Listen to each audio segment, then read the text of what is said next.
جگہاری از نمرہ اسرار episode 7 دل پر وار۔ اس واقعے کو آج 2 ہفتے گزر چکے تھے۔ ان کے درمیان کوئی بات یا یوں کہہ لے جھگڑا ہی نہیں ہوا تھا۔ اس کی ایک وجہ حیدر کا پروجیکٹ میں بیزی ہونا بھی تھا۔ وہ کم ہی یونیورسٹی آ پاتا اور جلد ہی چلا بھی جاتا۔ اس نے خود کو کام میں غرق کر لیا تھا۔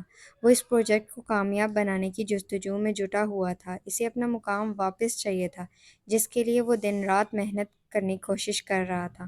دوسری طرف زینب ولی اللہ کو کوئی خاص اثر نہیں پڑا تھا حیدر کے نہ ہونے کا۔ وہ نہیں ہوتا تو کوئی اور ہوتا۔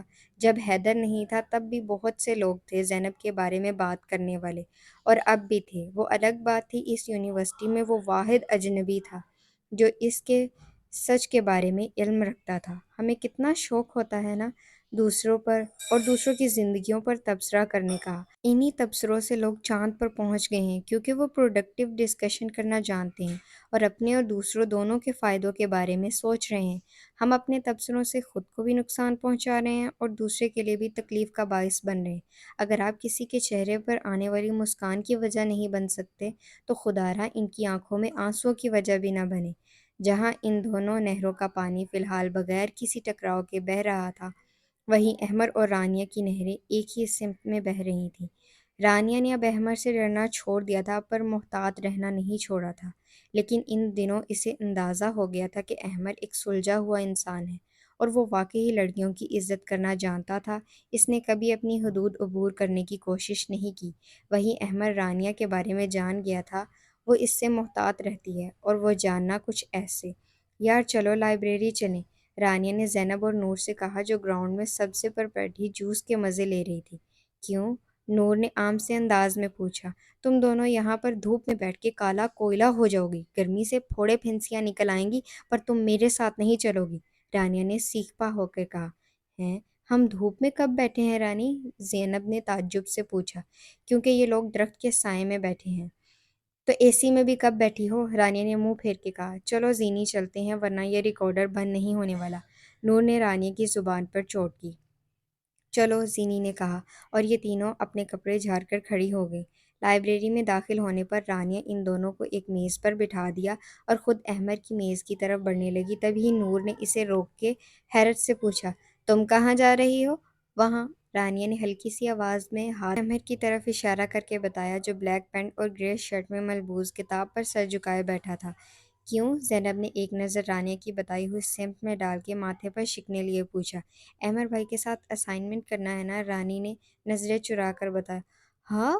تم ہمیں اپنی چوکی داری کے لیے لائی ہو؟ نور کا تو منہ ہی کھلا رہ گیا۔ اور نہیں تو کیا، رانی نے آنکھ دبا کر کہا اور آگے بڑھ گئی۔ احمر کو سلام کر کے وہ میز کے سامنے والی کرسی پر بیٹھ گئی جہاں سے زینب اور نور صاف نظر آ رہی تھی، اور ان کو تھم کا نشان بنا کر دکھایا، جس پر زینب نے ہلکی سی مسکراہٹ کے ساتھ نفی میں گردن ہلائی، جیسے کہہ رہی ہو تمہارا کچھ نہیں ہو سکتا، جس کا جواب رانیہ نے سرس بات میں ہلا کر دیا جیسے وہ زینب کی بات سے متفق تھی۔ سچ میں کچھ نہیں ہو سکتا؟ رانیہ جو سوچ رہی تھی کہ احمر کتاب سے پوائنٹس نکالنے میں مصروف ہے اور یہ سب حرکتیں کر رہی تھی، اس کی ایک بھی حرکت احمد سے مخفی نہ رہی تھی۔ احمد نے پیچھے مڑ کر دیکھا تو وہاں نور اور زینب نظر آئی۔ تو مس رانیہ، آپ نے اپنی حفاظت کے لیے گارڈ تعینات کر رکھے ہیں، اس نے سوچا اور دھیمے سے مسکرا دیا۔ وہ بیبی پنک کلر کا سوٹ زیب تن کیے بستر پر چت لیٹی دیوار کو بنا پلکے جھپکے دیکھ رہی تھی۔ وہاں اس شخص کا عکس تھا جو اسے پہلی بار یونیورسٹی کے باہر ہی دکھا تھا اور پھر روز دکھنے لگا تھا، اور وہ روز اس کے سحر میں گرفتار گھر لوٹی تھی۔ اس کی سوچوں کا محور اب ایک ہی شخص ہوتا تھا۔ وہ کتنی بار دل کو سمجھا چکی تھی، پر دل کب کسی کی مانتا ہے، اور دماغ سے تو اسے خاصا بیر ہے۔ وہ اس کی سوچوں سے رہائی حاصل کرنے کے لیے خود کو کام میں غرق کر لیا کرتی تھی۔ پتہ نہیں کہاں سے وہ لمحے آ ہی جاتے تھے جن سے فرار کے لیے وہ جتن کر رہی تھی، اور پھر وہ لمحے آتے تو اس کے کئی گھنٹے تباہ کر کے ہی جانے کا نام نہیں لیتے تھے۔ نور، انسان بن جاؤ، اس نے بستر پر بیٹھ کے سائڈ پہ پڑا دوپٹہ اپنے شانوں پر ڈالا اور خود کو سرزنش کی۔ انسان ہی تو ہوں، جب ہی تو اندر سے آئی آواز کو جس سے اس نے مکمل ہونے سے پہلے ہی روک لیا۔ یہیں رک جاؤ نور، اللہ کا نام لو، مجھے ایسی خرافات میں بالکل نہیں پڑنا، اس نے ایک بار پھر خود کو سمجھایا۔ گھر اور پڑھائی پہ دھیان دو، یہ سب بکواس ہے، سلیپرز کو پیروں میں پہن کے وہ کچن میں چلی گئی اور تھوڑی ہی دیر میں وہی خیالات اس کے دل و دماغ پہ حاوی ہو چکے تھے، جس کا نتیجہ یہ نکلا کہ وہ کھانا جلا چکی تھی، دودھ بھی گرا چکی تھی اور برتن توڑ چکی تھی۔ بڑے ہی کوئی منحوس انسان ہے آپ، میرے سارے کام خراب کرا رہے ہیں، اس نے اپنے آنسو پوچھ کے معصومیت سے کہا۔ وہ خود کو اس وقت بے بسی کی انتہا پر تھی اور دل پہ پہرے نہیں بٹھائے جا سکتے۔ گھر کے سبھی افراد ڈائننگ ٹیبل پر موجود تھے۔ وہ نیوی بلو رنگ کی ڈریس کوٹ پہ کالے رنگ کی ٹائی لگائے آفس جانے کے لیے تیار تھا اور ناشتہ کر رہا تھا۔ امی، موٹی کہاں ہے؟ انس حسن نے رانیہ کو ناشتے پر نہ دیکھ پوچھ لیا۔ وہ رانیہ کو اکثر ہی موٹی کہا کرتے تھے، جو اب ہرگز موٹی نہ تھی، لیکن بچپن میں رانیہ کے وزن کی وجہ سے نیلم بیگم کو کافی مشکلات کا سامنا کرنا پڑتا تھا۔ نیلم بیگم جو سرونگ میں مصروف تھی، ہار روک کے بتانے لگی تھی جب رانیہ ڈائننگ ہال میں داخل ہوئی، جو انس حسن کی بات بخوبی سن چکی تھی، تبھی کہا، بھائی، کم از کم آپ کے اب موٹی بولنے پر مجھ پر کوئی اثر نہیں ہونے والا۔ رانیہ نے انس کو آگاہ کیا اور اس کے سامنے والی کرسی سنبھالی۔ وہ کیوں؟ انس حسن نے کھانے سے اپنا ہاتھ روک کے پوچھا۔ کیونکہ میں نے یونیورسٹی میں موٹی کی ڈیفینیشن سے واقف ہو گئی ہوں اور ان لڑکیوں کا وزن مجھ سے بہت زیادہ ہے۔ رانیہ نے ایک اور اہم خبر انس کے گوش گزار دی۔ رانیہ، بھینسوں اور ہاتھیوں میں فرق ہوتا ہے، انس حسن نے مصروف سے انداز میں کہا۔ بھائی، آپ مجھے بھینس بول رہے ہیں؟ رانیہ نے چیخ کے کہا۔ انس کے بھینس کہنے پر وہ اچھل ہی تو پڑی تھی۔ نہیں، میں انہیں بھینس بول رہا ہوں، انس حسن نے سنجیدگی سے کہا۔ رانیہ یکدم خوش ہو گئی۔ بھینس انہیں بول رہے ہیں اور ہاتھی آپ کو؟ بلال، جو اسکول یونیفارم میں ملبوس کارن فلیکس کے ساتھ انصاف کر رہا تھا، اس نے ٹکرا لگایا۔ بھائی! اس کے انکشاف پر رانیہ تڑپ ہی گئی اور انس حسن بڑی دلکشی سے مسکرا رہے تھے۔ ابو، دیکھ رہے ہیں آپ؟ رانیہ نے باپ کو بیچ میں گھسیٹا، جو اکثر و بیشتر لڑکیوں کی عادت ہوتی ہے۔ کس کو؟ ہاتھی کو؟ احسن صاحب نے ہنسی دبا کے پوچھا۔ ہاں ابو، آپ بھی جائیں، میں بیٹھ ہی نہیں رہی آپ سب کے ساتھ، رانیہ نے ناراضگی سے کہا اور جانے لگی، لیکن احسن صاحب نے اس کا ہاتھ پکڑ کے روک لیا۔ مذاق کر رہا تھا، سوری، اب کوئی میری پھولوں سی نازک بیٹی کو تنگ نہیں کرے گا۔ احسن صاحب نے اس سے معذرت کی اور ساتھ بیٹھے لوگوں کو حکم بھی سنایا۔ پھولوں سی نازک؟ او مائی گاڈ! بلال کہکا لگا کے ہنسا اور احسن صاحب کی گھڑی پر فوراً بریک بھی لگا لیا۔ رانیہ نے بلال کو منہ چڑھایا۔ رانیہ، باہر آ جاؤ، میں ویٹ کر رہا ہوں، انس حسن نے نیپکن سے چہرہ صاف کرنے کے بعد رانیہ سے کہا اور سب کو دعائی کلمات کہہ کے باہر کی جانب قدم بڑھا دیے۔ تھوڑی ہی دیر میں رانیہ انس حسن کے ساتھ کار میں بیٹھی اپنی منزل کی طرف گامزن تھی، جب انس حسن نے اپنا گلا کھنکار کے پوچھا، پڑھائی کیسی چل رہی ہے؟ A1 بھائی، رانیہ نے بلا توقف کہا۔ اور یونیورسٹی میں سب ٹھیک ہے؟ انس حسن نے اس پہ ایک نظر ڈال کے پوچھا۔ جی سب ٹھیک ہے۔ رانیہ کے ذہن کی اسکرین پہ دو نفوس نمایاں ہوئے اور اگلے ہی پل زینب کی کہی گئی باتیں اس کے کانوں میں گونجنے لگی۔ اس نے کچھ بھی بتانے کا ارادہ ترک کر دیا اور کہا، اور باقی سب ٹھیک ہے؟ نہ جانے انس حسن کے دماغ میں کیا چل رہا تھا، لیکن رانیہ جانتی تھی وہ کس کے بارے میں پوچھ رہے ہیں۔ بھائی، اس میں شرمانے والی کون سی بات ہے؟ بنداس پوچھے نا، جو پوچھنا چاہ رہے ہیں، رانیہ نے اپنی کونی انس حسن کے کندھے پر رکھ کے بڑے ہی فرینک انداز میں کہا۔ انس حسن نے رانیہ کی بات پر اسے زبردست گھوری سے نوازا۔ سوری، رانیہ نے پیچھے ہو کے ہلکی سی آواز میں کہا۔ وہ ٹھیک ہے، آپ پریشان مت ہو، میں ہوں نا۔ گاڑی یونیورسٹی کی گیٹ پر رکی تو رانیہ نے انس حسن سے کہا اور گاڑی سے اتر گئی۔ انس حسن مسکرا دیے اپنی بہن کے انداز پہ اور کچھ اس کی دی گئی خبر سے۔ وہ دونوں لائبریری میں بیٹھے اسائنمنٹ کے آخری مرحلے پر تھے، جب ایک لڑکا پستائی رنگ کی ٹی شرٹ اور بلو رنگ کی ڈیمیج پینٹ میں ملبوس، ہاتھ میں مختلف قسم کے بینڈز پہنے، رانیہ کی طرف جھکا اور اس کے کان کے قریب ہو کے بولا، ہے بیوٹیفل۔ اپنے اتنے قریب کسی کی آواز سن کے رانیہ اپنی جگہ سے بری طرح ہل کر رہ گئی اور احمر کا بس نہیں چل رہا تھا اس کا منہ توڑ دے۔ تمہاری ہمت بھی کیسا ہوئی ایسا کرنے کی؟ احمر نے اس کو کالر سے پکڑ کر اپنی سرخ ہری آنکھوں اس پہ گاڑے غصے سے کہا۔ تمہیں کیوں تکلیف ہو رہی ہے؟ اس نے کہہ کے احمر کے ہاتھ جھڑکے۔ بیوی ہے تمہاری؟ گرل فرینڈ ہے تمہاری؟ یا بہن ہے تمہاری؟ آخری بات پر اس نے کمینگی سے کہکا لگا کے کہی۔ عزت ہے میری، اس پر پڑنے والی ایک بھی میلی نگاہ کو میں بصارت سے محروم کر سکتا ہوں، اور اسے محض دھمکی سمجھنے کی غلطی تمہارے حق میں بھی بہت بھاری پڑ سکتی ہے، احمد نے غصے سے کہا، اور رانیہ نے تشکرانہ نظروں سے اسے دیکھا، اور رانیہ کے دل میں اس کی عزت اور بڑھ گئی تھی۔ دور کھڑے علی اور حاشر تمام منظر کو اپنی آنکھوں سے دیکھ چکے تھے۔ احمد کی اس بات پر دونوں نے معنی خیزی نظروں کا تبادلہ کیا۔ محبت میں گرے وہ کچھ ایسے کہ پھر مرنے مرانے پہ آ گئے۔ علی نے آنکھ دبا کے شیر کہا اور حاشر کے ساتھ آگے بڑھ گیا۔ اور بہن ہے ہماری، علی نے احمد کے آگے کھڑے ہو کر مضبوط لہجے میں کہا۔ کیا تماشا لگا رکھا ہے آپ لوگوں نے؟ یونیورسٹی ہے یا کوئی جنگ کا میدان؟ اگر لائبریری میں بیٹھنے کے اصول نہیں پتہ تو یہاں سے جائے، لائبریرین نے قدرے غصے سے کہا۔ لائبریرین کے کہنے کی دیر تھی، عاطف اور وہ سب لائبریری سے باہر نکل آئے۔ شکریہ آپ سب کا، رانیہ نے ان سب کا شکر ادا کرنا ضروری سمجھا۔ شکریہ کس بات کا بھائی؟ بہن کہا ہے تمہیں، اور پھر بہنوں کی حفاظت کرنا تو بھائیوں کا فرض ہوتا ہے، حاشر نے خوش دلی سے کہا۔ اور کسی کی عزت بھی ہو، علی نے بظاہر سنجیدگی سے احمد پر چوٹ کی جو کہ صرف رانیہ کے ہی پلے نہیں پڑی تھی۔ احمد نے علی کو خوفناک گھوری سے نوازا۔ میں اسے چھوڑوں گا نہیں۔ احمد کو رہ رہ کر وہ لمحہ یاد آ رہا تھا اور اس کا غصہ بڑھتا جا رہا تھا۔ آپ کو کیوں غصہ آ رہا ہے؟ بدتمیزی اس نے میرے ساتھ کی ہے تو بدلہ بھی میں ہی لوں گی، رانیہ نے اس کی طرف دیکھتے ہوئے سنجیدگی سے بتایا۔ اور وہ آپ کیسے لیں گی؟ احمد نے رانیہ کے عظیم خیالات جاننے کی کوشش کی۔ علی اور حاشر بھی رانیہ پر نظریں جمائے کھڑے تھے جس کی آنکھوں سے شرارت ٹپک رہی تھی اور ہونٹوں پہ شرارتی مسکان بھی سجی تھی۔ اس سے رانیہ نے اپنے بیگ سے شال نکالی اور کہا، کیسے؟ ان تینوں نے ناسمجھی سے ایک دوسرے کو دیکھا اور پھر یک زبان ہو کے پوچھا، اور پھر رانیہ نے اپنے دماغ کی ساری خرافات ان کے گوش گزار کر دی۔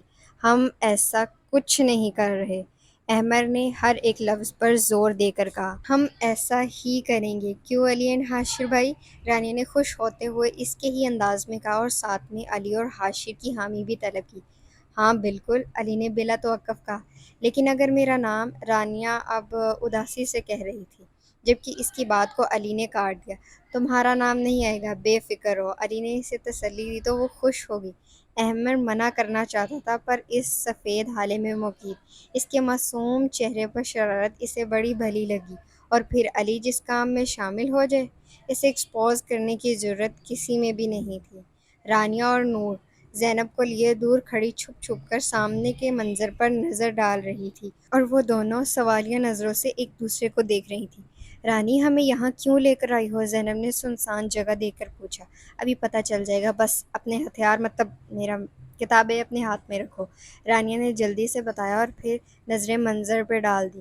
یونیورسٹی کا یہ ایریا قدرے سنسان تھا۔ وہ یہاں سیڑھیوں پر بیٹھا سگریٹ نوشی کر رہا تھا جب کسی نے اس کے اوپر کالی چادر ڈال دی۔ وہ کچھ بھی دیکھ نہیں پا رہا تھا۔ اس نے مذمت کرنے کی کوشش کی مگر مقابل کے گرفت بہت مضبوط تھی۔ ہلّا بول، رانیہ نے ہاتھ اٹھا کے دھیمی آواز میں مگر جوش سے کہا اور ساتھ ہی نور اور زینب کو بھی اپنے ساتھ گھسیٹ لیا۔ اور پھر رانیہ اور حاشر نے اس شخص کے سر پر تابڑتوڑ کتابوں سے حملے کیے۔ نور کو بھی جوش آیا، اس نے بھی اس شخص کی اچھی درگت بنائی۔ زینب منہ کھولے سارا منظر دیکھ رہی تھی۔ علی نے ان سب کو بھاگنے کا اشارہ کیا تو وہ سب منظر سے جھٹ سے غائب ہو گئے، اور عاطف ظفر اپنا سر پکڑے بیٹھ گیا جو بری طرح چکرا رہا تھا۔ یہ سب بھاگتے بھاگتے ایک جگہ رکے اور پھر ہنس ہنس کر لوٹ پوٹ ہو گئے۔ رانیہ اور نور کی ہنسی رکنے کا نام ہی نہیں لے رہی تھی۔ ان دونوں کے چہرے ہنس ہنس کر سرخ ہو گئے تھے اور انہیں دیکھ کر زینب بھی مسکرا رہی تھی، اور ساتھ کھڑا احمد رانیہ کو مبہوت سے تک رہا تھا۔ پھر بڑی مشکل سے ہی صحیح لیکن ان کی ہنسی کو بریک لگ ہی گیا، اور رانیہ نے زینب اور نور سے اپنے ایک دن کے بھائیوں کا تعارف کروایا اور ساتھ ہی آج کا سارا قصہ ان دونوں کو بتایا، جسے سننے کے بعد زینب نے ان کا شکریہ ادا کیا۔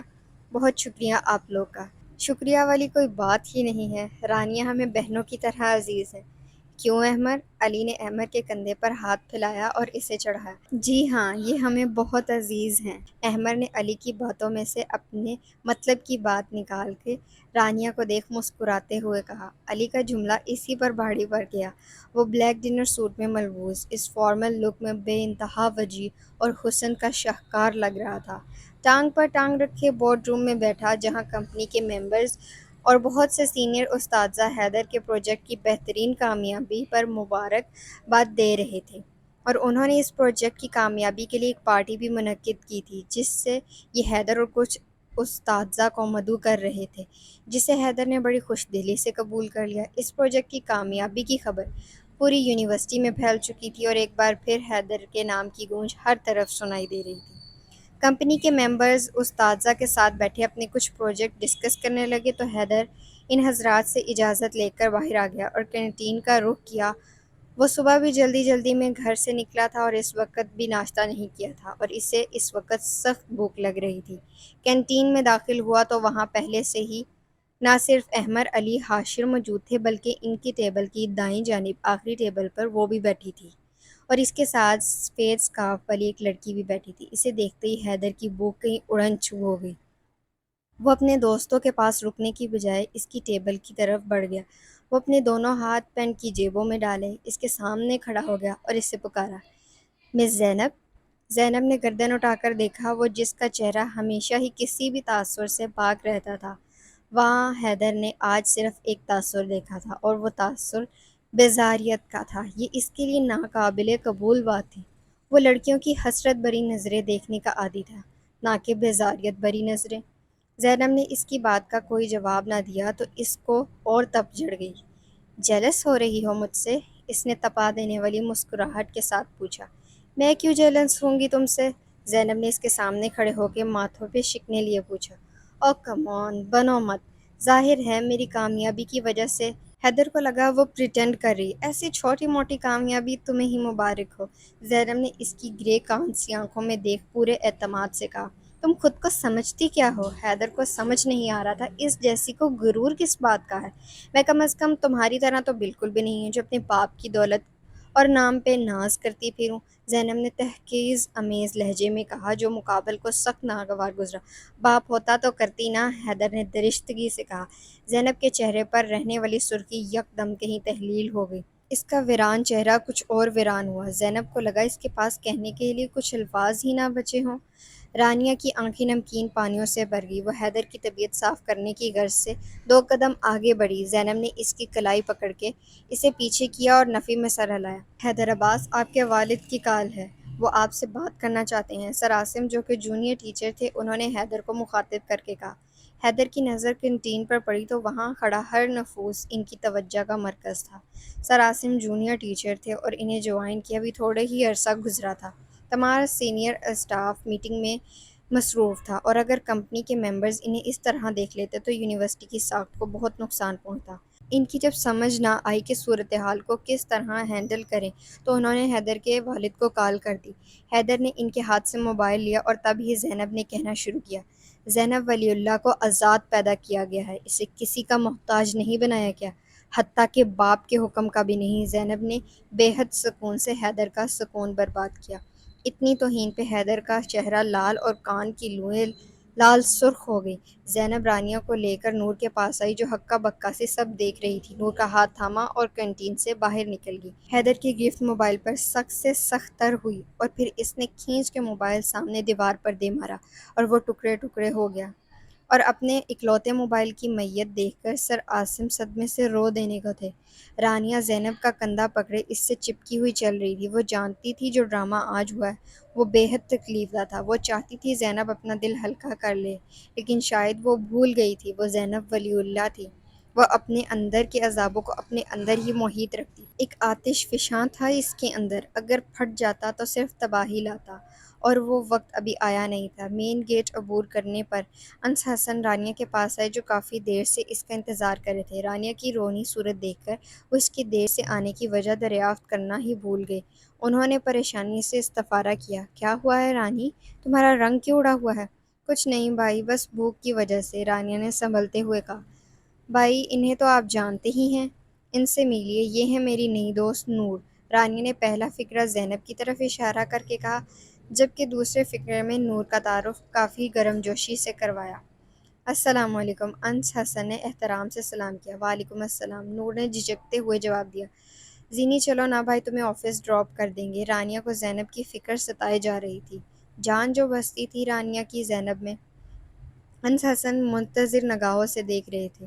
آج بھی وہ اس کے چہرے پہ لکھی تحریروں کو نہیں پڑھ سکے۔ میں آج آفس نہیں جا رہی، بابا کے پاس جاؤں گی، زینب نے رانیہ کو بتایا۔ زینب کے بابا کہنے پر نور کو حیرت ہوئی، ابھی اندر وہ کیا بول کر آئی تھی اور اب کیا بول رہی تھی؟ نور الجھی ہوئی تھی، لیکن خود کی الجھن سجانے کے لیے وہ دوستوں کے زخم تو تازہ نہیں کر سکتی تھی نا۔ ٹھیک ہے، وہی میں بھی چلتی ہوں، مجھے ولی بابا سے ملے کافی ٹائم ہو گیا ہے۔ نور تم بھی چلو نا، رانیہ نے اپنے چلنے کا اعلان کیا اور ساتھ میں نور کو بھی دعوت دی۔ لیکن میرا ڈرائیور، نور نے دور کھڑے ایک عمر رسیدہ شخص جو کہ اس کا ڈرائیور تھا اور وائٹ کرولا کے آگے کھڑا تھا، اس کی طرف اشارہ کیا۔ کوئی نہیں، تم انہیں واپس بھیج دو، واپسی میں انس بھائی تمہیں ڈراپ کر دیں گے۔ رانیہ نے ایک نظر پیچھے مڑ کر دیکھا اور حل بتایا۔ اب کوئی اور بہانہ ڈھونڈ رہی ہو کیا؟ رانیہ نے خاموشی نظروں سے دیکھ کے کہا۔ نہیں، ٹھیک ہے چلو۔ نور جانا تو نہیں چاہتی تھی، لیکن اپنی اتنی عزیز دوستوں کو ناراض بھی نہیں کر سکتی تھی۔ موسم خوشگوار تھا، نیلے آسمان کو بادلوں نے ڈھانپا ہوا تھا، سورج بھی انہی بادلوں کے آنچل میں چھپا تھا، وقفے وقفے سے اپنا دیدار کرتا اور پھر چھپ جاتا۔ ٹھنڈی ٹھنڈی ہوائیں روح کو تازہ کر رہی تھیں اور ایک سکون سا اندر اتر رہا تھا۔ گاڑی تارکول کی ایک لمبی سڑک پر نارمل رفتار سے چل رہی تھی۔ اس سڑک پر بہت سی گاڑیاں موجود تھیں اور اپنی منزل کی طرف رواں دواں تھیں۔ احمد ڈرائیو کر رہا تھا اور حیدر اسی کے ساتھ فرنٹ سیٹ پر براجمان تھا۔ علی اور حاشر پیچھے بیٹھے تھے۔ وہ تینوں ہی اس نئے شروع ہونے والے قصے پر پریشان تھے اور اپنی اپنی سوچوں کے گھوڑے دوڑا رہے تھے۔ احمد کو بے حد الجھن ہو رہی تھی۔ آج ہی تو اس پری پیکر کو مسکراتے ہوئے دیکھا تھا، کتنا دل نشین منظر تھا وہ، اور آج ہی اس کی آنکھوں میں آنسو دیکھ لیے تھے، اور کتنا جان لیوا تھا وہ منظر۔ احمد نے حیدر کے گھر کے باہر گاڑی روکی، ہینڈ بریک لگایا اور ایک سانس بھری۔ ہاتھ ہونوں اسٹیئرنگ پر تھے اور حیدر سے پوچھا، حیدر کیا کر رہے ہو؟ پتہ نہیں۔ حیدر جانتا تھا اس کا اشارہ کس طرف ہے۔ ونڈو اسکرین پر نظریں جمائے جواب دیا۔ حیدر تم کب سے اتنا نازا ہو گئے؟ احمد نے اس کو بغور دیکھتے ہوئے پوچھا۔ جب سے وہ میری زندگی میں آئی ہے، حیدر نے اپنے سابقہ انداز میں کہا۔ تم کبھی بھی ایسے نہیں تھے، احمد نے اسے یاد دلایا۔ اس نے مجھے ایسا بنا دیا ہے۔ تم ہر الزام اس پر نہیں ڈال سکتے، اس میں تم بھی برابر کے شریک ہو، حاشر نے قابل دید بہادری کا مظاہرہ کر کے کہا، جس پہ تینوں نے ہی اس کی طرف دیکھا۔ لیکن شروعات اس نے کی تھی، حیدر نے ترکی بہ ترکی کہا۔ شروعات کس نے کی تھی یہ تم بھی اچھے سے جانتے ہو، لیکن حیدر کم از کم تمہیں پرسنل نہیں ہونا چاہیے تھا۔ احمد نے اس کے زینب کے والد کو بیچ میں لانے پر افسوس کا اظہار کیا۔ میں ہوا ہوں پرسنل؟ تم لوگوں نے نہیں سنا، باپ کو بیچ میں وہ لائی تھی، میں نہیں۔ حیدر احمد کی اس بات پر بھڑک گیا۔ مجھے نہیں پتا تھا کہ تمہیں اس کے والد کے بارے میں کیسے پتا چلا، اور میں پوچھوں گا بھی نہیں۔ لیکن حیدر، تمہارے لیے تمہارے والد کا ذکر تکلیف دہ نہیں ہے، اس کے والد کا تھا، اور تم یہ اچھی طرح جانتے تھے، اسی لیے تم نے اس کی دکھتی رگ پکڑی۔ یہ تکلیف تم نے جان بوجھ کے اسے دی ہے۔ احمد نے نرم لہجے میں اسے اس کے ہر عمل کے بارے میں بتایا۔ میری سمجھ میں نہیں آ رہی، میرے دوست ہو کر تمہیں اس کی تکلیف کی فکر کیوں ہو رہی ہے؟ حیدر نے جھنجھلا کر کہا۔ حیدر، مجھے تمہاری فکر ہے، کیونکہ تم کسی اور کی تکلیف کی وجہ بن رہے ہو، اور اس کی سزا ایسی ہے جس کی کوئی معافی نہیں ہے۔ احمد نے اسے سمجھایا۔ اس زمانے میں غلط راہ پر ڈالنے والے دوست بہت سے ملیں گے، لیکن حیدر، ہم کسی غلط فعل میں تمہارا ساتھ نہیں دیں گے، کیونکہ ہم صرف تمہارے ساتھ ہی نہیں ہیں، ہم تمہارے ساتھ بھی ہیں، اس لیے ہم تمہیں سمجھا رہے ہیں۔ حاشر نے بھی سنجیدگی سے اپنا حصہ ڈالا۔ حیدر ایک جھٹکے سے باہر نکلا اور گھر کے اندر داخل ہو گیا۔ وہ تینوں ہی تعصب سے سر جھٹک کر رہ گئے۔ انس حسن ان تینوں کو یتیم خانے ڈراپ کر کے اپنے آفس چلے گئے، کیونکہ رانی کا ارادہ دیر تک رکنے کا تھا، اور اب زینب، رانیہ اور نور ولی اللہ صاحب کے کمرے میں تھے۔ ولی اللہ کو نہ پا کر رانیہ نے خوش ہوتے ہوئے بولا، اور فوراً ہی منظر سے غائب ہو گئی۔ ولی بابا شاید آفس روم میں ہوں گے، میں ابھی بلا کر لاتی ہوں۔ نور ولی اللہ صاحب کے کمرے کا جائزہ لے رہی تھی، تبھی اس کی نظر لکڑی کی بنی شیلف پر پڑی۔ وہ اتنے اعزازات دیکھ کر حیران ہوئے بغیر نہ رہ سکی۔ وہاں کیا نہیں تھا؟ اسکالرشپس کے سرٹیفکیٹس، اول پوزیشن کی ڈھیروں شیٹس، تقریری مقابلات میں دیے جانے والے میڈلز، اور ہر ایک چیز کو بہت غور سے دیکھ رہی تھی۔ تب ہی اس نے زینب کی آواز سنی، جو کمرے میں موجود کھڑکی کے آگے کھڑی، گرے رنگ کا سوٹ جس پر جگہ جگہ کالے رنگ سے کام ہوا تھا، زیب تن کیے تھی، جسے اس کے گرد لپٹی شال نے ڈھانپ رکھا تھا۔ وہ دونوں ہاتھ سینے پہ باندھے نیچے میدان میں چھوٹے چھوٹے بچوں کو کھیلتا دیکھ رہی تھی۔ بابا نے بتایا تھا میں 1 سال کی تھی جب ایک کار ایکسیڈنٹ میں میرے والدین کا انتقال ہو گیا، لیکن میں بچ گئی۔ کار بری طرح جل چکی تھی اور شاید میرے والدین بھی جل چکے تھے۔ اس آگ پر جلد قابو پا لیا گیا۔ میرے والدین کی سانسیں چل رہی تھیں اور میں بیک سیٹ پر سو رہی تھی۔ مجھے ایک بھی خروش نہیں آئی تھی۔ میرے والدین کو جس ہسپتال میں ایڈمٹ کرایا گیا، اتفاق سے ولی بابا بھی وہاں اپنے کسی رشتہ دار کی وجہ سے موجود تھے۔ میرے والدین کی روحیں پرواز کر گئی تھیں اور مجھے ویسے بھی ہسپتال کی انتظامیہ کسی بھی یتیم خانے میں ڈال دیتی۔ جب ولی بابا نے انہیں بتایا کہ وہ بھی ایک یتیم خانے میں ہی کام کرتے ہیں تو ہسپتال کی انتظامیہ اور پولیس نے انکوائری کر کے مجھے ولی بابا کو سونپ دیا۔ جب سے میں یہاں ہوں، بابا کہتے ہیں، میں ان کی زندگی کا ایک معجزہ ہوں، ورنہ انہوں نے جینے کی امید چھوڑ دی تھی۔ وہ آخری بات پر تلخی سے مسکرائی۔ وہ اداس نہیں ہونا چاہتی تھی، لیکن اداسی اسی میں بسیرا کرتی تھی۔ تمہیں پتہ ہے نور، دنیا مجھے یتیم نہیں سمجھتی، مجھے ایک نام کی تلاش ہے۔ مرا ہوا ہاتھی بھی 1.25 لاکھ کا ہوتا ہے۔ باپ کی مثال ایسی ہی ہے۔ باپ بے شک نہ ہو صبر آ ہی جاتا ہے، لیکن باپ کا نام نہ ہونا تو صبر نہیں آتا، نہ ہی سکون آتا ہے۔ اپنا آپ ایک سوالیہ نشان بن کر رہ جاتا ہے۔ باپ کی کمی کبھی نہیں ہونے دی بابا نے۔ باپ کے نام کی ہمیشہ ہی کمی رہی ہے۔ وہ ایک ٹرانس کی کیفیت سے عجیب ٹوٹے پھوٹے جملوں میں بول رہی تھی۔ نور کی آنکھوں سے بے اختیار آنسو بہہ نکلے، اس کے غم میں، اور وہ جیسے اسے کوئی تکلیف ہی نہیں تھی، یا پھر تکلیف اتنی سہ رہی تھی کہ اب اس کا احساس ہی مر گیا تھا۔ ولی بابا آئیں، میں آپ کو اپنی نئی دوست سے ملواتی ہوں۔ رانیہ ولی اللہ صاحب کو کمرے میں لے کر کمرے کی اور بڑھ رہی تھی۔ رانیہ کی آواز سن کر نور نے جلدی سے اپنا چہرہ صاف کیا۔ ولی بابا، یہ ہے نور۔ رانیہ نے نور کی طرف اشارہ کر کے کہا۔ السلام علیکم ولی بابا۔ نور نے سلام میں پہل کی۔ وعلیکم السلام۔ ماشاء اللہ، نام تو بہت پیارا ہے آپ کا، ولی اللہ صاحب نے خوش دلی سے کہا۔ انہیں یہ گول فیس، چھوٹی چھوٹی آنکھیں، گورے رنگ اور حجاب میں مقید لڑکی رانیہ اور زینب جیسی ہی لگی۔ السلام علیکم بابا، آپ تو مجھے بھول ہی گئے۔ زینب نے قریب آ کے مسکرا کے سلام کیا۔ وعلیکم السلام۔ بھلا کوئی اپنی جان کو بھی بھول سکتا ہے؟ ولی اللہ نے اس کے ماتھے پر بوسہ لے کر کہا۔ نور سمجھ نہیں پا رہی تھی وہ لڑکی کیا تھی۔ اگر یہ ضبط تھا تو کمال کا ضبط تھا، اگر یہ صبر تھا تو کمال کا صبر تھا۔ اسی طرح آج کا سارا دن رانیہ اور نور نے زینب اور ولی اللہ کے ساتھ گزارا۔ رانیہ کبھی بے تکا بولتی، کبھی بے تکے لطیفے سناتی، صرف زینب کے لبوں پر مسکراہٹ برقرار رکھنے کے لیے، جسے نور نے بھانپ لیا تھا اور رانیہ کا ساتھ بڑھ چڑھ کر دے رہی تھی۔ کوئی اندھا بھی ہوتا تو پہچان لیتا، پھر وہ تو زینب تھی۔ جتنی کم عمر میں دنیا اس نے دیکھی تھی، شاید ہی کسی نے دیکھی تھی۔ سچے دوست نصیب والوں کو ملتے ہیں، اور یہ سچے دوست بڑے ہی پیارے ہوتے ہیں۔ ان کو اس طرح کی حرکتیں کرتا دیکھ زینب نے مسکراتے ہوئے سوچا، اور یہ پہلی مسکراہٹ تھی آج کے دن کی جو بناوٹی نہیں تھی۔ وہ بلیک ٹائٹس اور براؤن شارٹ شرٹ میں ملبوس تھی۔ شانوں پہ اس کے لیئرز میں کٹے بال جو مصنوعی رنگ میں رنگے تھے، بکھرے ہوئے تھے۔ ڈارک بھوری آنکھیں، کھڑی ناک، سفید رنگت، دراز قد، اس کا شمار حسیناؤں میں ہوتا تھا۔ وہ رائٹنگ ٹیبل پر بیٹھی ایک کاغذ پر کوئی تحریر لکھ رہی تھی، اور اس سارے عمل میں مسکراہٹ اس کے لبوں کا احاطہ کیا ہوا تھا۔ پین کو پین باکس میں رکھ کے اس نے اس تحریر پر نظر ڈالی اور پروف ریڈنگ شروع کی۔ ڈیئر حیدر، میں تم سے کچھ کہنا چاہتی تھی، سوچا سامنے سے بات کروں گی تو پھر تم غصہ ہو جاؤ گے۔ بائی دا وے، تم پہ غصہ جچتا بھی ہے۔ جب یونیورسٹی میں اپنی لینڈ کروزر میں داخل ہوتے تو کسی ریاست کے شہزادے سے کم نہیں لگتے۔ مجھے یہ کہنا تھا، جب تم مجھ سے ایسے روڈلی اور ہارشلی بات کرتے ہو تو مجھے بالکل اچھا نہیں لگتا، اور میں بھی جو منہ میں آتا ہے کہہ دیتی ہوں۔ حالانکہ میرا ایسا کوئی ارادہ نہیں ہوتا، بھلا کوئی لڑکی تم سے بھی بے نیاز ہو سکتی ہے؟ میں تو تمہیں بہت چاہتی ہوں، پر کیا کروں، تم ایسی باتیں کرتے ہو تو مجھے بھی غصہ آ جاتا ہے۔ میں بھی غصے میں تم پر ہی گئی ہوں۔ کب اس تکرار میں تم سے پیار ہو گیا پتہ ہی نہیں چلا۔ میں تمہاری دوستی نہیں، مطلب محبت کا ہاتھ بڑھا رہی ہوں۔ امید کرتی ہوں تم مجھے مایوس نہیں کرو گے۔ تمہارے ساتھ شہزادیوں جیسی زندگی ہوگی۔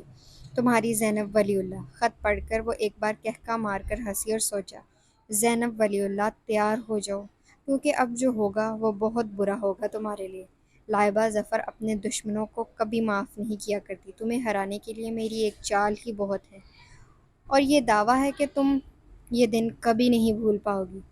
حیدر سے وہ اظہار محبت آخری فقرہ کہہ کر استہزیٰ ہنسی۔ بس مجھے ڈر ہے کہیں وہ تمہاری جان ہی نہ لے لے، اس نے ڈرامائی انداز میں ڈرتے ہوئے کہا، اور ایک بار پھر کہکا لگائی۔ امی، رانی آپی آ گئی؟ بلال لاؤنج میں بیٹھا ٹی وی دیکھ رہا تھا۔ جب ہی داخلی دروازے پر رانیہ کو آتا دیکھا تو آواز لگا کے نیلم بیگم کو بتایا جو کچن میں کام کر رہی تھی۔ رانیہ نے بلال کو کھا جانے والی نظروں سے دیکھا۔ نیلم بیگم جھٹ سے کچن سے برآمد ہوئی۔ ان کے دائیں ہاتھ میں چھری تھی، شاید وہ کوئی اشیاء کاٹ رہی تھی۔ اپنا بایاں ہاتھ کمر پر رکھ کے کھوجتی ہوئی نظروں سے رانیہ کو دیکھا اور پوچھا، کہاں تھی تم؟ بھائی نے بتایا نہیں آپ کو؟ رانیہ نے اپنا بیگ صوفے پر رکھا اور خود بھی بیٹھ گئی۔ وہ جانتی تھی اب جب تک نیلم بیگم کی انویسٹیگیشن مکمل نہیں ہو جاتی وہ اسے یہاں سے ہلنے بھی نہیں دے گی۔ میں تم سے جتنا پوچھ رہی ہوں اتنا بتاؤ، نیلم بیگم نے اپنے سابقہ لہجے میں ہی کہا۔ امی دوست کے ساتھ تھی، رانیہ نے تھکان زدہ لہجے میں سر صوفے کی پشت پر گرایا اور آنکھیں موندے جواب دیا۔ کس دوست کے ساتھ؟ ایک اور سوال دغا کیا۔ نور کے ساتھ۔ اور کس کے ساتھ؟ رانیہ نے سر سیدھا کر کے آدھا سچ بولا۔ تم جھوٹ بول رہی ہو، نیلم بیگم نے خاموش کی نظروں سے دیکھ کے پوچھا۔ امی قسم اس کے سر کی۔ رانیہ نے آگے ہو کے بلال کے سر پر ہاتھ رکھا۔ اپی مجھے کیوں بھری جوانی میں مار ڈالنا چاہتی ہیں آپ؟ بلال نے رانیہ کا ہاتھ اپنے سر سے ہٹا کر سرگوشی کی۔ ہاں بھری جوانی، بچے پہلے بڑے تو ہو جاؤ۔ اور ویسے بھی آگ کس نے لگائی تھی؟ رانیہ نے مسکراتے ہوئے کہا۔ میں نے کب آگ لگائی؟ میں نے تو بس آپ کے آنے کی اطلاع دی تھی، بلال نے اپنی صفائی دی۔ اطلاع کے بچے؟ رانیہ نے اسے پیٹ میں کونی مار کے کہا۔ پاگل سمجھا ہوا ہے کیا مجھے؟ یہ سرگوشیوں میں کیا باتیں ہو رہی ہیں؟ نیلم بیگم نے غصے سے کہا۔ امی کچھ بھی تو نہیں، رانیہ نے جھٹ سے کہا۔ دیکھو رانیہ، میں بتا رہی ہوں اگر تم نے اس لڑکی سے دوبارہ کوئی رابطہ کیا تو اچھا نہیں ہوگا۔ دوستی کرنی ہی ہے تو تم اپنا سٹینڈرڈ اور سٹیٹس دیکھ کے کرو، ایسے ہی کسی راہ چلتے کو دوست مت بنا لیا کرو۔ نیلم بیگم نے ہاتھ میں تھامی چھری کو خوب ہلا جلا کے رانیہ سے کہا۔ امی میں نور کے ساتھ تھی اور میری ٹینشن لینا چھوڑ دیں آپ۔ اب میرے دوست ایسے ہوتے ہیں جو پوری یونیورسٹی میں سب سے قابل اور مشہور ہوتے ہیں، جن کے آگے پیچھے ہر کوئی گھومتا ہے، جن کے ساتھ کام کرنے کے لیے بڑی بڑی کمپنیز مری جا رہی ہیں۔ رانیہ نے نیلم بیگم کے پاس آ کے ان کا ہاتھ تھام کے ڈھکے چھپے الفاظوں میں زینب کی ہی بات کی جس پر دور بیٹھا بلال اپنی ہنسی ضبط کر رہا تھا۔ اب کچھ کھلا دے، بھوک لگ رہی ہے، رانیہ نے لاڈ سے کہا۔ نیلم بیگم کتنی بھی اسٹیٹس کانشیس کیوں نہ ہو جاتی، ان کے بچے کھانا انہی کے ہاتھ کا کھاتے تھے اور کچھ نیلم بیگم کو بھی کھانا پکانے کا شوق تھا تو انہیں کوئی زیادہ مسئلہ نہیں ہوتا تھا۔ لاتی ہوں، نیلم بیگم کہہ کر کچن میں چلی گئیں تو رانیہ نے بلال کے سامنے صوفے پہ بیٹھ کے کشن اٹھایا اور اس کے منہ پہ مارا۔ چھوٹو، کبھی اپنا یہ سڑا ہوا منہ بند بھی کر لیا کرو۔ آپی، آپ زینی آپی سے مل کر آئی ہیں نا؟ بلال نے اس کے پاس آ کر اشتیاق سے پوچھا۔ رانیہ نے پہلے غصے سے اس کی طرف دیکھا، بلال کے چہرے پر خوشی دیکھ کر اس نے مسکراتے ہوئے اثبات میں سر ہلایا۔ I knew it، بلال نے خوشی سے کہا۔ لیکن آپ مجھے نہیں لے کر گئی۔ اگلے ہی پل وہ اداسی سے بولا۔ ارے چھوٹو، تم اداس کیوں ہوتے ہو؟ میرا پلان اچانک بنا تھا لیکن آئندہ ضرور لے کر جاؤں گی۔ رانیہ نے اس کے گرد اپنا بازو پھیلا کے محبت بھرے لہجے میں کہا۔ پرومس؟ بلال نے اپنی ہتھیلی پھیلا کے کہا۔ پرومس، رانیہ نے اس کی ہتھیلی تھام کے کہا۔ ویسے مجھے بہت ساری چاکلیٹس دی ہیں زینی نے، رانیہ نے کھڑے ہو کر کہا۔ آپ کو نہیں، مجھے دی ہیں، میری چاکلیٹس دیں مجھے آپی، بلال نے ضدی لہجے میں کہا۔ ابھی موڈ نہیں ہے، رانیہ کہہ کے ابھی 2 قدم آگے ہی بڑھنے لگی تھی کہ بلال نے اس کے سامنے کھڑے ہو کر کہا۔ آپی، میں امی کو بتا دینا ہے ورنہ، بلال نے دھمکی دی۔ شوق سے بتاؤ، رانیہ ایک سائڈ ہو کر کہا۔ آپی، بلال نے صدمے سے پکارا۔ چاکلیٹس نکال کر اس کے آگے بڑھا دی۔ زینی آپی اور زینی آپی کی دی ہوئی ہر چیز میں میری جان بستی ہے، میں ان سے بہت پیار کرتا ہوں، آپ سے بھی زیادہ۔ بلال نے چاکلیٹس رانیہ کے ہاتھ سے لیں، پیچھے کی طرف بڑھائے اور آخری فقرے میں اس سے شرارت کی۔ چھوٹو، رانیہ نے چھوٹو کو کافی کھینچ کے کہا اور 1 قدم آگے بڑھی تھی کہ اگلے ہی پل وہ وہاں سے بھاگ گیا۔ رانیہ سر جھٹک کے مسکرائی اور اپنے کمرے میں داخل ہو گئی۔ احمر آفس سے آیا، وہ پڑھائی کے ساتھ کچھ ٹائم جاب بھی کرتا تھا۔ اس نے اپنے کمرے میں آ کے بیگ بیڈ پر رکھا اور خود بھی بیڈ پر بیٹھ کر اپنے جوتے اتارنے لگا۔ جوتے اتار کے اس نے شو شیلف پر رکھے اور پھر بیگ اٹھا کے سامنے رکھی اسٹڈی ٹیبل پر رکھا۔ اس نے وارڈروب سے اپنی ایک بلو جینز اور وائٹ شرٹ نکالی اور واش روم میں چلا گیا۔ اس سارے عمل میں اس کے ذہن سے حیدر اور زینب نہیں نکلے۔ وہ واش روم سے نکلا تو گردن کے گرد ہائل ٹاول اس سے اپنے بال خشک کر رہا تھا۔ سفید شرٹ باہر تھی اور پھر کمرے میں آئے دائیں جانب رکھی ڈریسنگ ٹیبل کے آگے کھڑا ہو گیا۔ اس کے کالے بال پیشانی پر پھیلے ہوئے تھے۔ اس کی نظر جب اپنی ہری آنکھوں پر پڑی تو ایک چہرہ منظر پر آیا، اور پھر اس سے جڑی ہر یاد لمحہ ذہن کی اسکرین پر چلنے لگا۔ وہ اس کے بعد ہر ملاقات میں اس سے بھاگ جانا، اس کا القابات سے نوازنا، اس پر اٹھی نگاہ کو ضائع کر دینے کی خواہش کرنا، وہ اس کی ہنسی سے سرخ چہرے کو دیکھنا اور اس کی آنکھوں میں موتی کے قطرے دیکھنا۔ مس رانیہ، آپ نے ان ہری آنکھوں میں بسنے کی جسارت کر لی ہے، اور اس دل کی ہر دھڑکن آپ کی اس جسارت پر لبیک کہہ رہی ہے۔ وہ سوچتے ہوئے دلکشی سے مسکرایا اور بال سیٹ کرنے لگا۔ اس پورے عمل میں مسکراہٹ نے اس کے لبوں کا احاطہ کیا ہوا تھا۔ یہ آئے دن کی بات ہو گئی تھی، مشکل سے ہی کوئی ایسا دن گزرتا جس میں یہ دونوں نہ لڑتے ہوں۔ کتنی ہی بار انہیں مختلف اسٹاف ممبر سمجھا چکے تھے، لیکن وہ اس وقت بچے بنے ہوئے تھے جو کچھ سمجھنا ہی نہیں چاہتے تھے۔ انہیں وہی کرنا تھا جو وہ کرنا چاہتے تھے، اور وہ کر بھی وہی رہے تھے۔ لیکن جو کچھ کینٹین ہوا، اس نے پوری یونیورسٹی کے اسٹاف کو ہلا کر رکھ دیا۔ یونیورسٹی کی انتظامیہ کو اس مسئلے کا کوئی حل نہیں نظر آ رہا تھا۔ ایسی صورتحال میں عموماً اسٹوڈنٹ کو ایکسپیل کر دیا جاتا ہے، مگر وہ یہ بھی نہیں کر سکتے تھے کیونکہ یونیورسٹی انہیں ریپرزینٹ نہیں کرتی تھی، وہ یونیورسٹی کو ریپرزینٹ کرتے تھے۔ لائبہ حیدر کا تعاقب کر رہی تھی۔ صبح سے اسے ایک موقع کی تلاش تھی جو مل ہی نہیں رہا تھا۔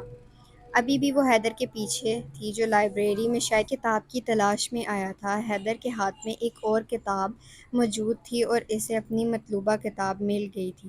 ویسے تو حیدر دراز قد کا مالک تھا، لیکن وہ کتاب کافی اوپر کے پورشن میں تھی۔ لائبہ کو موقع مل گیا تھا اور اب اسے اس موقع کا فائدہ اٹھانا تھا۔ ہائے حیدر، لائبہ نے دلکشی سے مسکراتے ہوئے کہا۔ حیدر نے اس پر ایک بیزار سی نظر ڈالی اور لائبریری میں موجود اسٹول کو اپنی مطلوبہ کتاب کے ریک کے پاس رکھا۔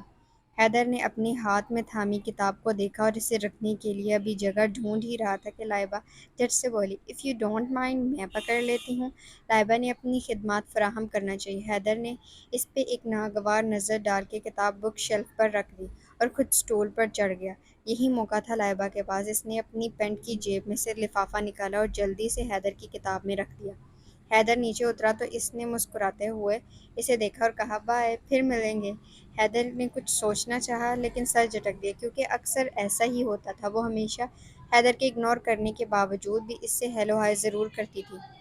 یہ سب ایک ہی کوریڈور سے گزر رہے تھے کہ کلاس تھوڑی دیر پہلے ہی آف ہوئی تھی۔ احمر کی ہری آنکھوں میں صبح سے بے چینی تھی، نظریں نہ جانے کسے ڈھونڈ رہی تھی۔ وہ اپنی بے چینی کو چھپانے کی کوشش کر رہا تھا، لیکن بری طرح ناکام ہو رہا تھا، کیونکہ کوئی بھی اس کی حالت سے آشنا ہوتا نہ ہوتا، لیکن علی احمد ہر کسی کی سوچ کو پڑھنا جانتا تھا، اور وہ پڑھ چکا تھا۔ "احمر، عزیزہ کہاں ہے؟" علی نے احمر کے کندھے پر بازو پھیلا کے پوچھا۔ "کون عزیزہ؟" احمر نے مصروف سے انداز میں پوچھا۔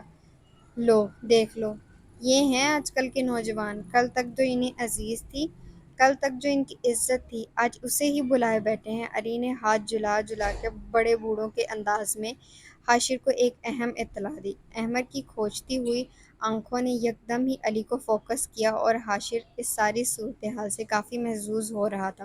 "علی، ڈونٹ۔" احمر نے علی کی بات کو سمجھتے ہوئے سنجیدگی سے بولا۔ "اچھا، ٹھیک ہے، چینج دی ٹاپک۔ مجھے یہ سوال تو سمجھا دو ذرا، میرے سر سے گزر گیا۔ بالکل سمجھ ہی نہیں آئی سر کیا سمجھا رہے تھے۔" علی نے نوٹ بک احمر کے سامنے کر کے التجائی لہجے میں کہا۔ وہ دیکھ چکا تھا آج احمر کا دھیان کہیں اور ہی پرواز کر رہا تھا، اس لیے جان بوجھ کر پوچھا۔ "میرے بھی نہیں آئی۔" احمر نے ایک نظر ڈال کے کہا۔ "یہ میں کیا سن رہا ہوں؟" احمر وقار کو کوئی چیز سمجھ نہیں آئی۔ علی نے بھرپور شوق ہونے کی اداکاری کر کے کہا۔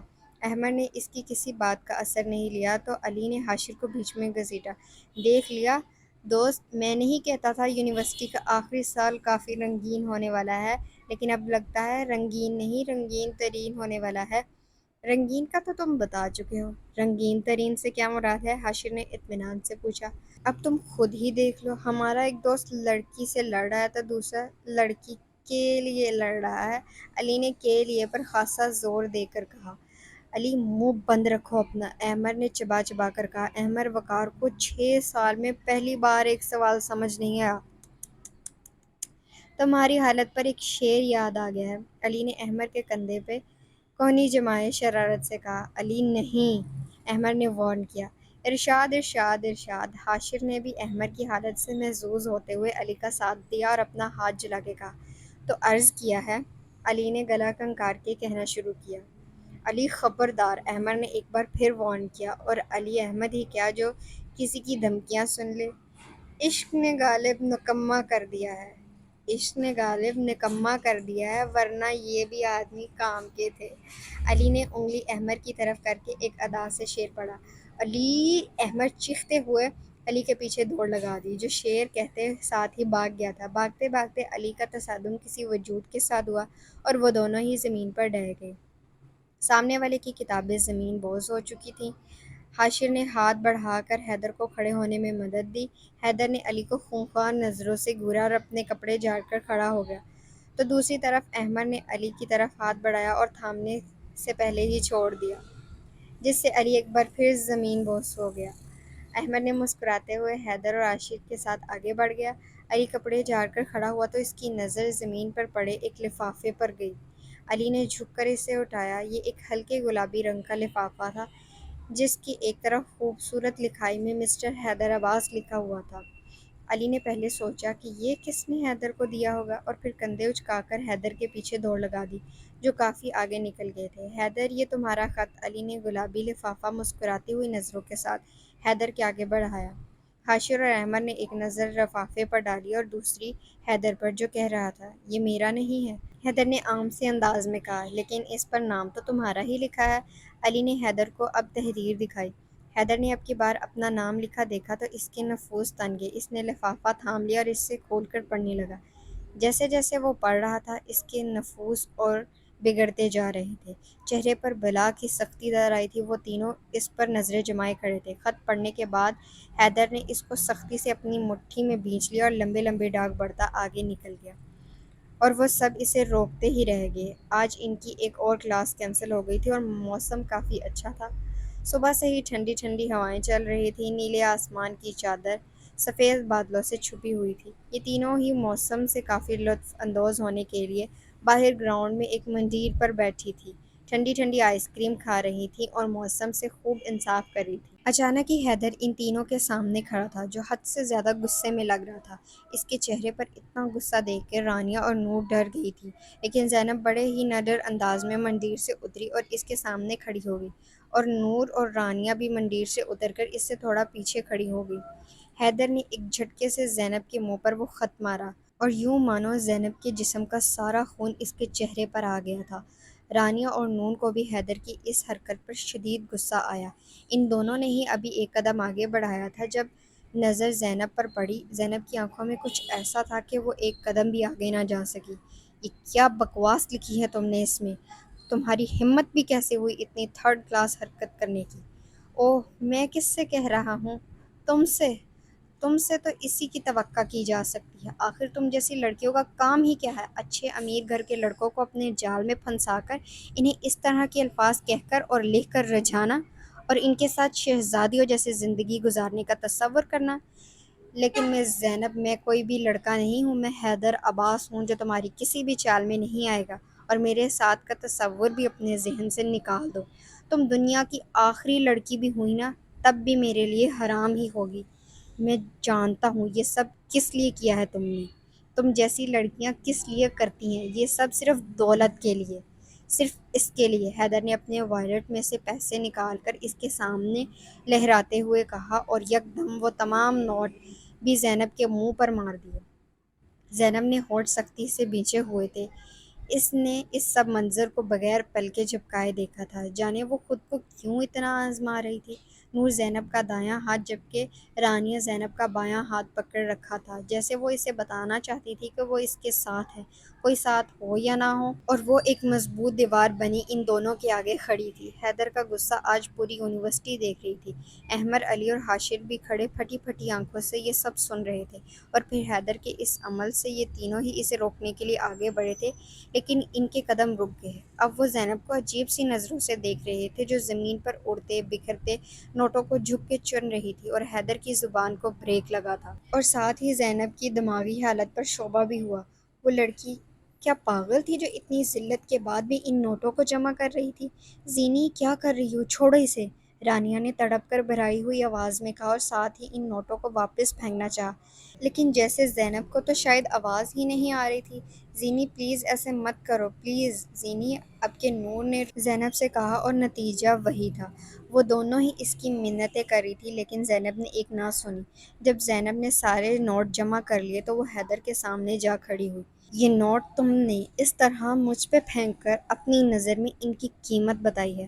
آج بھی اس نے اپنا سارا درد، ساری بے سکونی اپنے اندر اتار اور بظاہر سکون و اطمینان سے بولی، لیکن آنکھوں میں چھایا کرب کا سایہ غصے سے سرخ ہوتا چہرہ بتا رہا تھا کہ وہ ضبط کے کٹھن مراحل سے گزر رہی ہے۔